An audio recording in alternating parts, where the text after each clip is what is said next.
Garnet's Advice by vaguelyaperson. Stephen was drenched.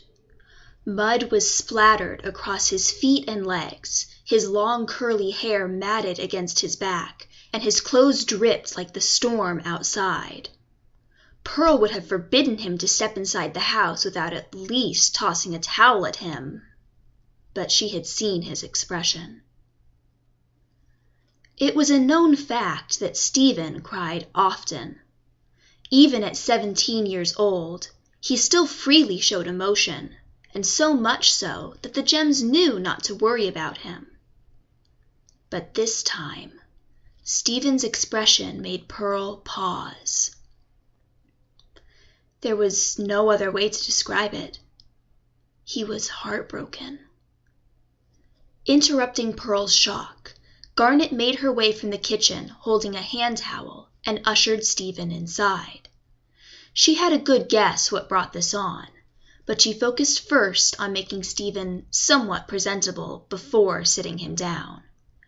Amethyst had picked up on the situation quickly, and she popped a few frozen waffles into the toaster for comfort food.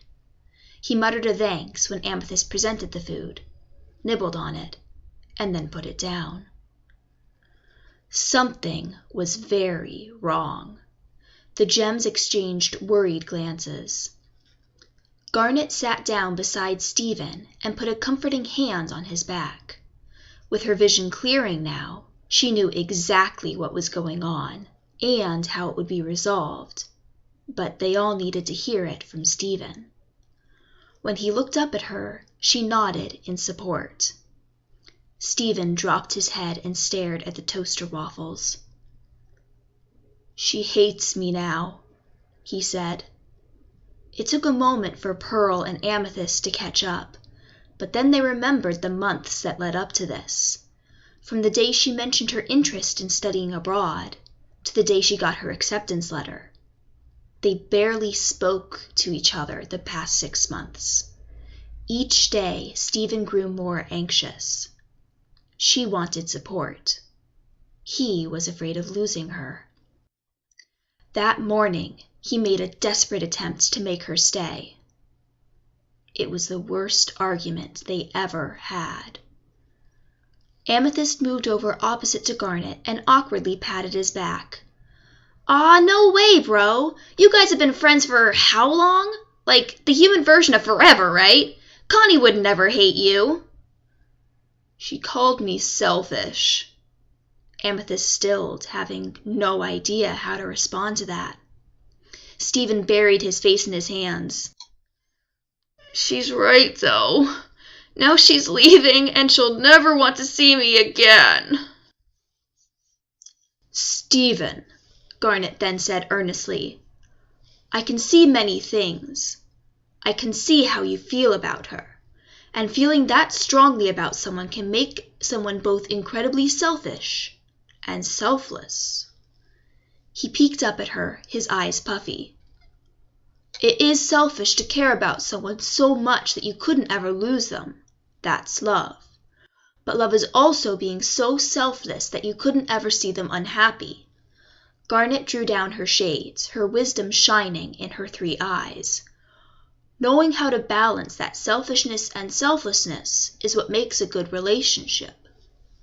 Stephen picked his head up slightly. "And I don't want her to be unhappy.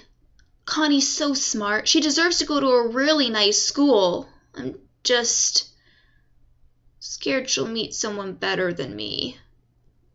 "That's what you don't want. What do you want, Stephen?" He stared at the waffles and thought.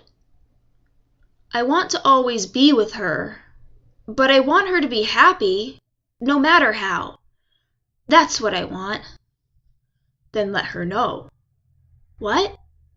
"Let her know how you feel about her." Stephen sighed. "She's going to be going on the plane in just a couple hours. What could I even say?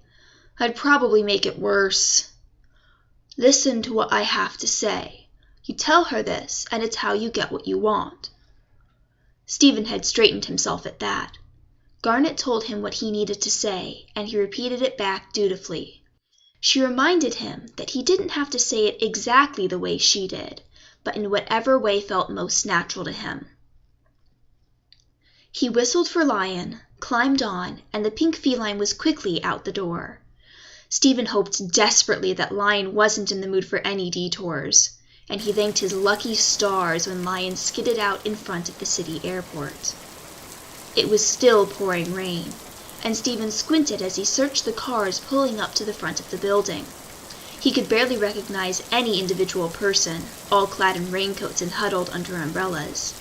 Lion bounced through the crowd, and people ducked out of the way in mixed reactions of shock and fright. Finally, he spotted her dad's car. She and her mom were just pulling out her luggage from the trunk, her dad standing on the sidewalk, holding out an umbrella. Mr. Maheshwaran saw Stephen first, and he must have said something because Connie whipped around to stare in disbelief. In one last leap, he and Lion were before her. Mrs. Maheshwaran put herself in front of her daughter and glared at Stephen as he dismounted. "You have a lot of nerve showing up here," Mrs. Maheshwaran growled. Connie pushed at her mom's arm, moving around her. "Mom, I can handle this." She then fixed Stephen with a stern look, but he could see her eyes tearing up. Or maybe it was the rain. He couldn't tell. "What are you doing here? I thought I made myself perfectly clear. I made a choice and you're not—" "I know," Stephen said quickly. I know, I was stupid and dumb, and I shouldn't have ignored you, and I should have supported you, Connie grabbed the duffel bag sitting upon her suitcase and shrugged it onto her shoulder. "Thanks for owning up, but it's still not changing my mind." No, that's not what I'm trying to... Connie, honestly, I want you to go."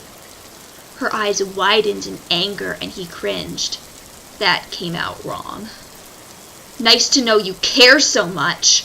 She grabbed her suitcase and made her way to the sidewalk. He ran up to her. "I do, though. Care about you. I just..." "Just what?" "I didn't know how to tell you before." He took a breath and let Garnet's advice come out. "But I want you. Really, really bad. For better or worse. And if that means waiting for you, I'll do it. I want you to be happy, but I hurt you, and I need to make it better.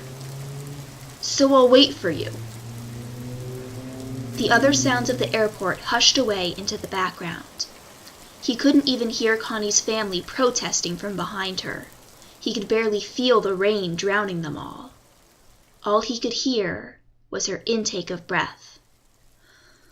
And then, wet, squishy clothes be damned, she was in his arms. "Stephen!" She laughed as the tears began to flow. "You could have said that a long time ago." "I know." He chuckled at his own expense as he pulled her into the embrace. "I was stupid." "I love you," she whispered. "I love you too, and I'm gonna miss you, but you're gonna do really great things." She looked him in the eyes. They were about the same height, and they were both crying. "And you think I won't miss you either? Stephen, I hate being away from you too. I just thought you and Lion were going to visit me." "Oh." They both paused. She blinked. You didn't think of that, did you?" "I did. But I thought you wouldn't want me to. I thought you were bored of me." "What? Stephen, bored of you? What could ever make you think that? Here I thought you didn't think I was good enough to..." "No way! You're so smart and talented. No wonder you got accepted on a total ride. Wait, that's what it's called, right?" Connie scrunched up her face. The two burst out laughing. "We're both idiots, huh?" Connie grinned. Stephen nodded in enthusiastic agreement. At that point, Connie's parents had successfully grabbed her attention and reminded her that she needed to get going. But their expressions toward Stephen were a little softer. "I guess I have to go now," Connie sighed as she went back to her suitcase. "But first, I would like to tell you what I want before I go. Anything." She blushed, but without breaking eye contact said, "A kiss." Stephen grinned as he pulled her forward again.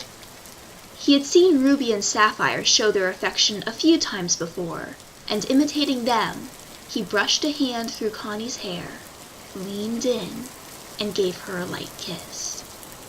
She, in turn, grabbed him and pulled him into a deeper kiss. The two other Maheshwarns were pretending not to notice. When they separated, Connie was blushing furiously and Stephen was beaming. Mr. Maheshwarn came around with the umbrella, even though Connie was drenched now too, and escorted her towards the doors. She gave both her mother and father hugs, who dutifully ignored how wet she was. Connie waved goodbye to all of them as she went through the automatic glass doors, telling them that she loved them, and not to forget to visit. Stephen promised he would. He watched her through the windows until she was lost in the crowd inside.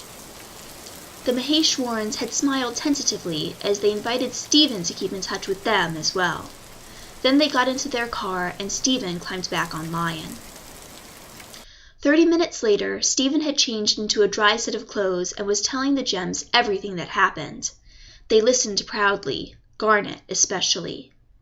He got a text. "Hey, getting on the plane, have to turn off phone soon. I love you." She had added a couple blushing and winking emojis. Stephen texted back right away. "I love you too. Don't forget to have fun. I can't wait to see you again."